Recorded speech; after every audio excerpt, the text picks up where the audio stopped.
You're listening to Experience Imagination, a themed entertainment design podcast presented by Falcon's Creative Group.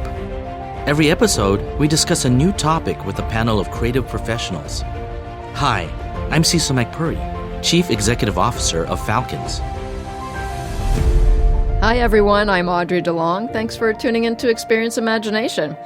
As we approach Halloween 2023, or maybe you already celebrated the holiday, we thought, why not revisit a topic from last year that was fascinating and really fun? This podcast episode, which was released in October of 2022, was all about creating seasonal overlays for different times of year, like Halloween and Christmas, to give guests a different type of experience when visiting a theme park or a resort. We had an excellent lineup of guests with firsthand experience at creating these special occasions. So here's a taste of some of the things you'll learn about and hear in this episode.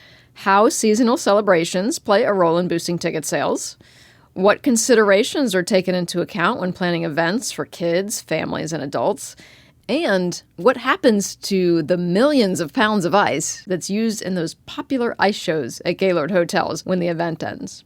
Anyway, for now, I'm Audrey DeLong. I hope you enjoy the episode again or for the first time.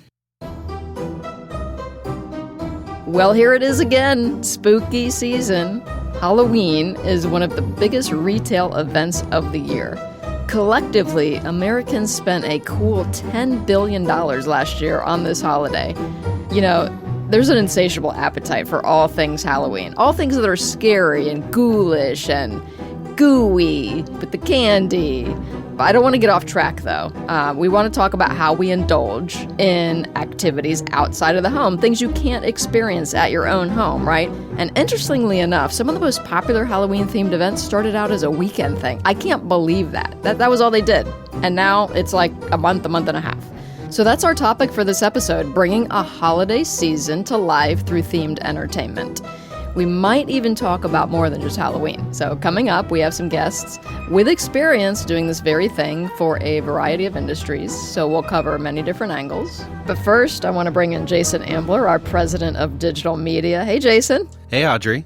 All right, so let's talk about seasonal overlays. What does that even mean? Seasonal overlays can happen year-round, and it's an overlay that applies that season to whatever is happening. So it can be springtime, it can be Halloween, certainly.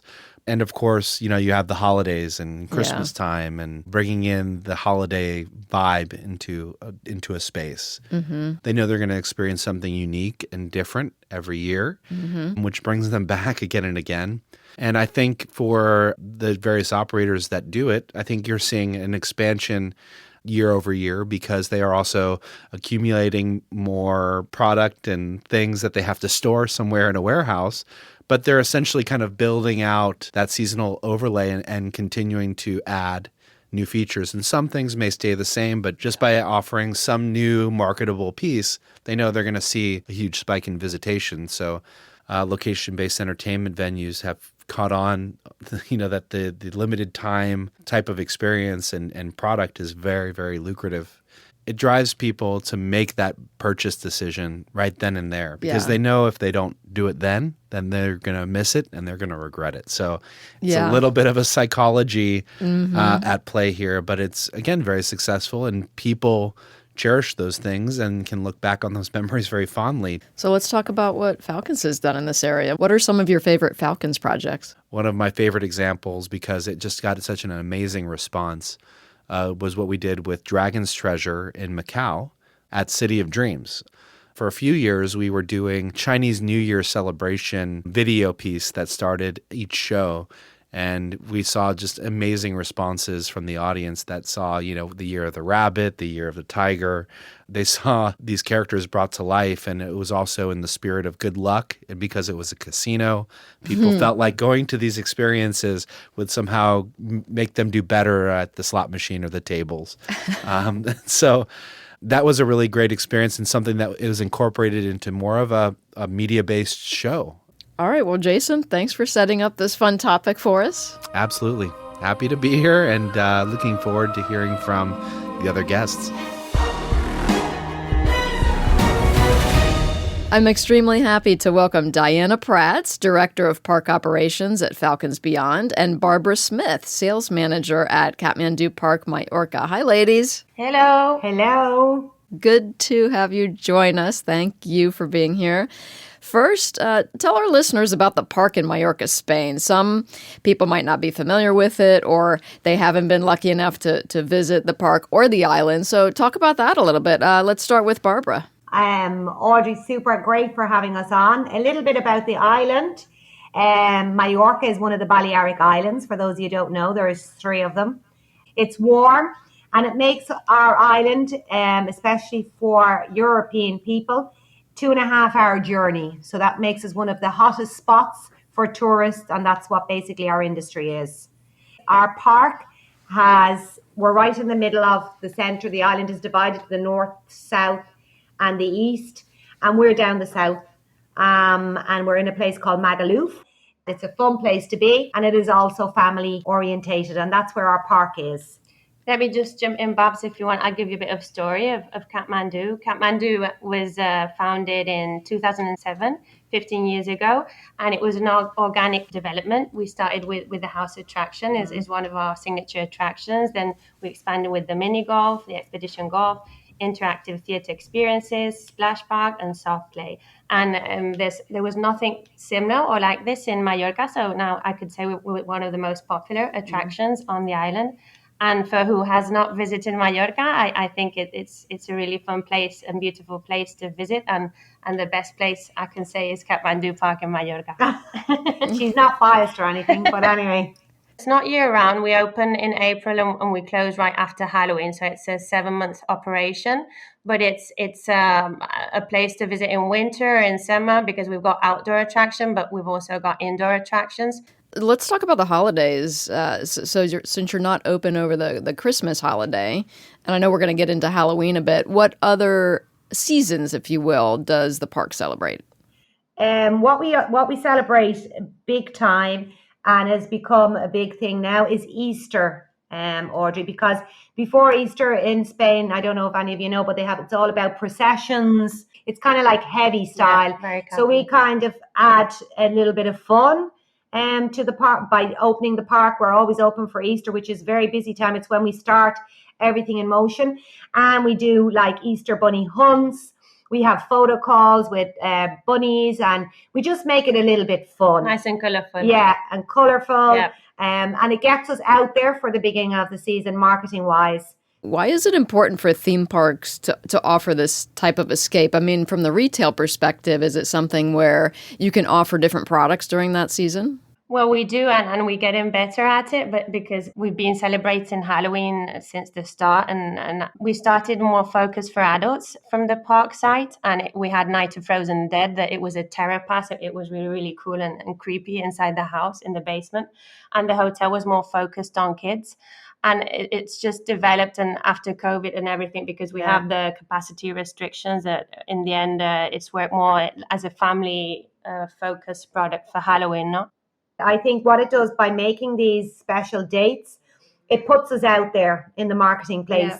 When people think of Halloween, even no matter where you are on the island, they connect Kathmandu because of the upside down house, because of the music, because of Bordeaux, because of the Yeti.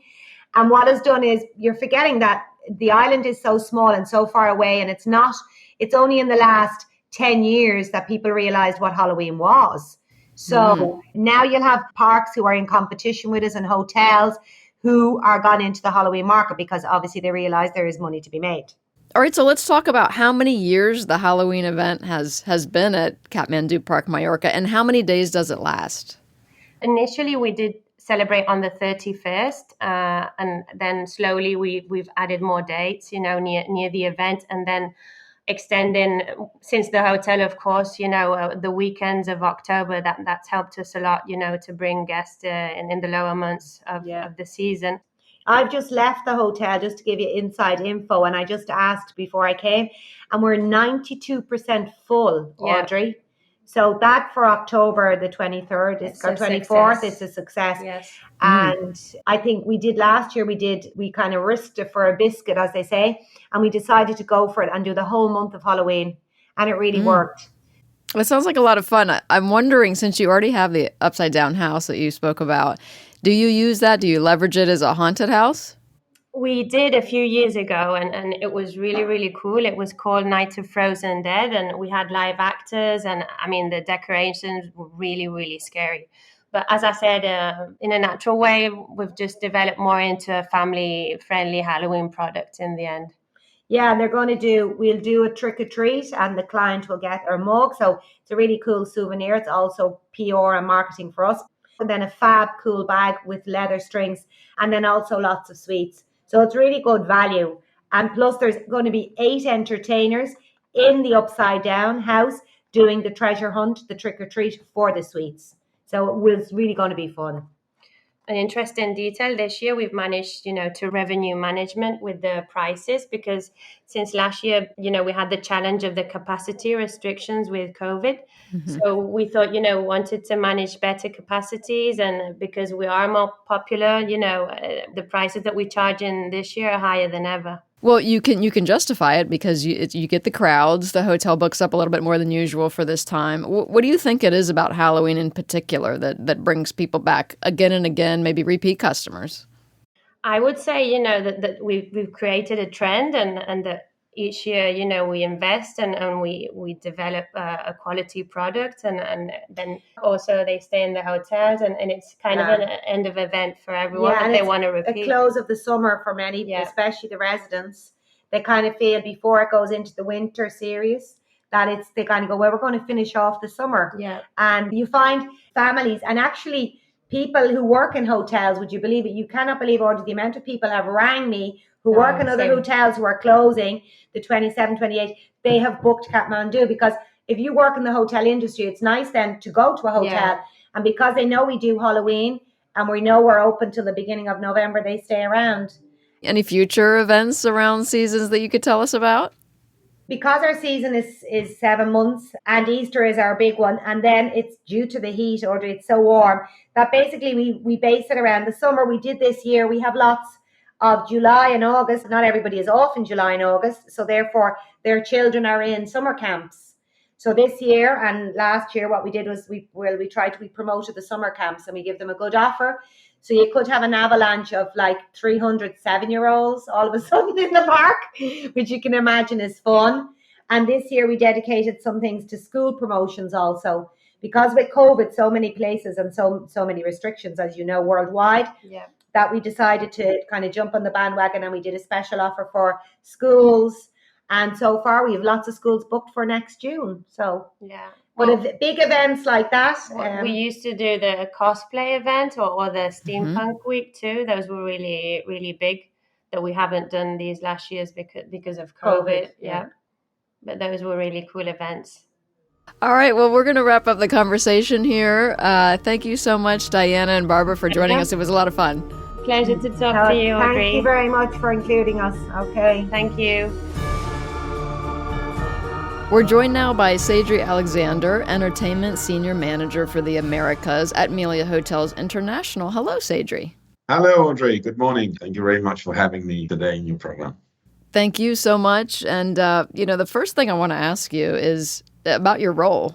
So what are you responsible for, and what types of decisions cross your plate every day? Well, I'm in charge of entertainment and events for all the brands within the portfolio of Melia Hotels International in America.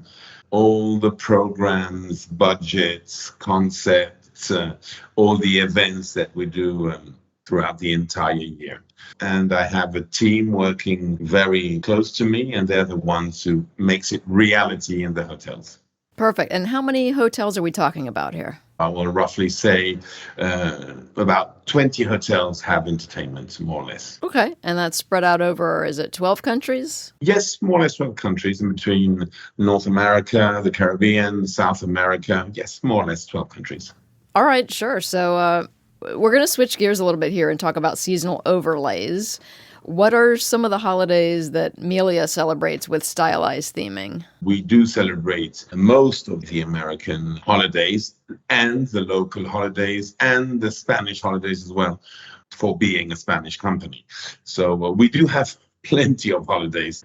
We also celebrate important events like Super Bowl, etc. Then starting from that, we go through February from President's Week until Easter, then Easter to the celebrations of the summer, like the American Heritage, 4th of July, etc. And then we go through until we end up with Christmas, New Year's Eve, and everything that has to do with all these important moments during the year.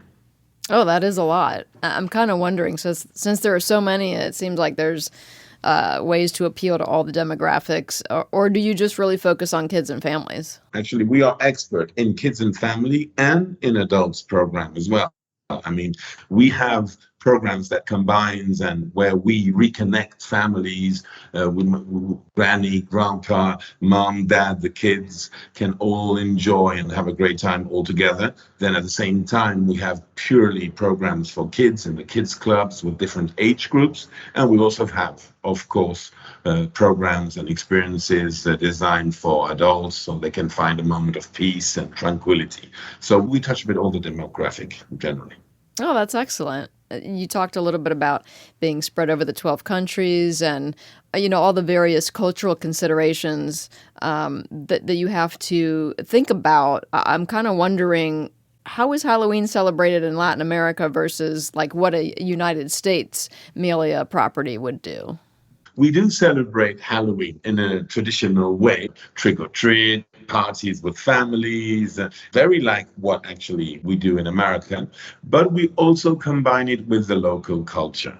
For example, in Mexico, we start the Halloween week a few days before Halloween Day in order to create expectation and to have a great decor and ambiance in all the hotels. And then once we go through Halloween in Mexico again, we end up with the Day of the Dead, which is very, very big in the Mexican culture. So we combine both culture and both styles in order to deliver a superb week full of surprises and activities, basically. What's one of the other like really big time celebrations across all the Melia properties that you're in charge of? Big moments are definitely Easter and Christmas and New Year's Eve. This is very big in terms of programs, decoration, ambiance, culinary experiences, and all this magical touch that these holidays bring to a vacation. I'd love to hear about the planning process for those. You talked about culinary and all the decorations. I mean, I'm sure you have a lot of people working on those staff specifically just for those seasonal overlays, if you will. But talk to us about the planning process. Basically, the planning process, of course, entertainment, we do not work on our own. We are a big team. So what we do is we meet several months before the actual date of that particular holiday event. And then we start planning, coordinating all the different events that we will have during the entire week or the fortnight, culinary moments, experiences overall, the guest experience team, a little details, performances, wow moments that we love in all the brands, creating wow moments. It could be a simple dance or singing moment in the middle of a restaurant, like it could be a little detail from the F&B department. It's a lot of people involved, and we all bring a little bit of magic to create something unforgettable. Yeah, I'm sure guests appreciate that, and they're almost anticipating it these days when they go to anything, resort, theme park, even a grocery store, and they're almost anticipating being treated in a different way around these holidays and being given opportunities to celebrate it in a different way. So I'm kind of wondering what the staff does to please guests during those extra special holidays. There's no secret. What we do, we do it with passion and love. I know it sounds a bit easy to say, but it's very important because today, as you said, people come not only to enjoy a stay and a swimming pool, a beach, and fantastic weather. They expect from us to live an experience unforgettable and to bring something back with them. So knowing this responsibility, we all take it very seriously in planning and creating moments. It's very important to create a bond, respecting their time, their privacy, but creating a kind of bond where we're sure that we know that we're doing the correct job in order to guarantee perfect delivery. Excellent. All right, Sadri, that was fantastic. Thank you so much for all of that information, and thanks for being here. Well, thank you very much for inviting me, and you're always welcome to come and live these experiences, okay? Yeah, count me in. Okay, let's welcome Nico Nicolaou, Senior Director of Special Events and Creative at Gaylord Hotels. Hi, Nico. Hi, how are you today? I'm great. And Gary Wachanski, the owner, president, and principal designer at Hotop Associates. Hi, Gary. Hi, thanks for having me. Nico, so tell us about your role with Gaylord and how you are involved in planning for special seasons. I get the pleasure of being in charge of our special events division at Gaylord Hotels and overseeing the 5 properties create and execute our year-round leisure programming. So from our spring season to Spring It On to our Summer of More, Goblins and Giggles in the fall, and then to our signature Christmas at Gaylord Hotels, we really try to focus on delivering a unique and customized experience for our guests that are staying at our properties. So do all the hotels kind of do the same thing for the seasons? Each one of the markets is a little different. So I would say most of our experiences are very similar, but there is some uniqueness in each one of the markets based on the locality. Okay, gotcha. Let's swing it over to Gary now. I'd love to hear about Hotop's connection with Gaylord Hotels. We have been involved with Gaylord specifically through the ICE project now for 22 years. So ICE began in, I think, 2000, and I got hired at Hotop in 2002. So we have been the designer, and we're involved in the production in a variety of ways. The scope has really kind of changed and evolved over the years, but we've kind of been one of the key stakeholders in creating ICE since the beginning. What did that first ICE show look like? Well, the first couple of years, it was all kind of Christmas stuff. It wasn't, now we do, it's all IP based. We started that in 2007 with the Grinch, and that really added a whole layer of storytelling to the attraction that it evolved. But when it started, it was really, it really was putting on a show in a barn. It was very mom and pop. So it was just a lot of Christmas kind of tropes. So the North Pole and a candy house and, a winter wonderland forest with animals in it. And every Christmas trope you ever heard of, we did it in ICE for those first 6 years. And then it started being full immersive stories, all wrapped around classic Christmas content in 2007. Tell us about the timeline. How many months is Hotop working on ICE?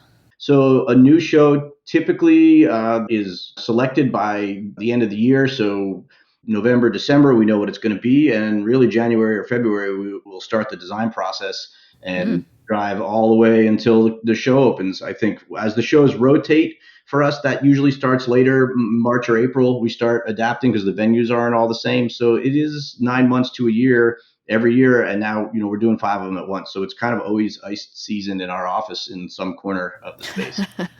It is a big deal.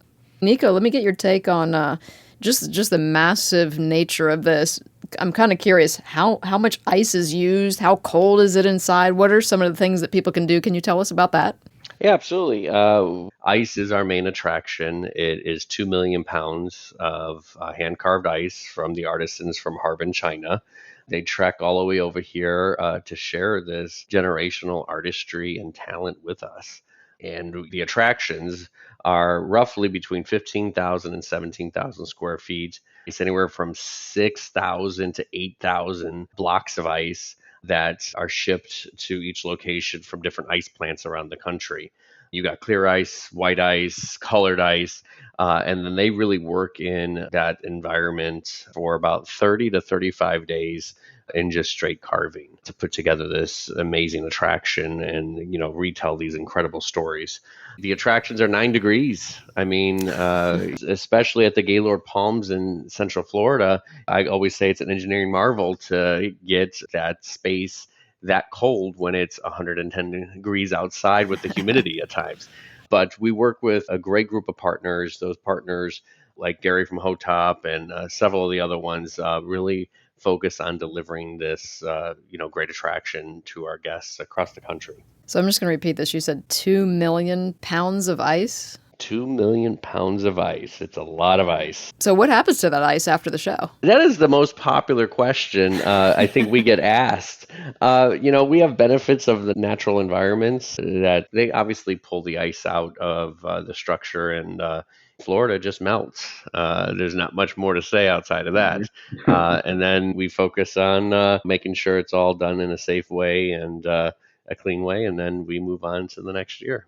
So outside of the ice show, and you mentioned the holidays and doing things special for Christmas, what can the general public experience at any Gaylord Hotel during that season? We have some of the most incredible light shows in each one of our atriums. So our atriums are anywhere up to 4 acres, and in the center of them we have these amazing light curtains that really tell an incredible show for 8 to 10 minutes. And it could be about Christmas, at high energy music. It has moments of, just awe-inspiring light displays that kind of connect. But we also have ice skating, snow tubing, bumper car ice skating. Gaylord produces their own signature Spirit of Christmas Cirque show. So we really have multiple options at each one of the properties where you can come and really spend your weekend doing several different activities. Fantastic. Gary, do you have any favorite memories, or what's your just favorite thing about working on ice every year?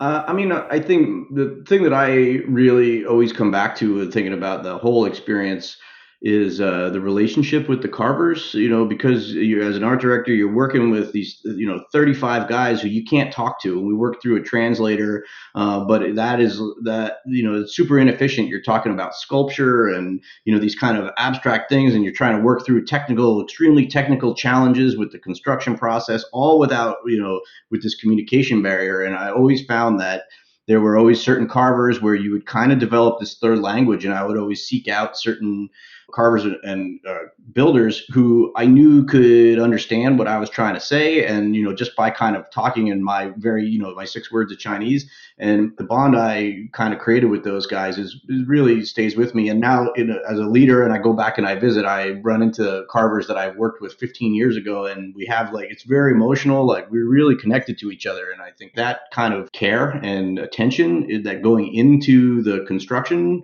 is what translates and makes it special at the end for the audience. That's really well said. We have that experience at Falcons all the time, too. All right, guys. Well, I think that wraps up the conversation here. If you're listening and you haven't been to ICE yet, definitely buy a ticket. You have to see it. Thank you so much, Gary and Nico, for joining us today. Thank you. Thank you for having us. Great stuff from all of our guests today. Diana Prats, Barbara Smith, Sadri Alexander, Nico Nicolau, and Gary Wachanski. And thanks again to Jason Ambler for his contributions to the discussion. Thank you all so much for listening. We hope you enjoyed this conversation as much as I did.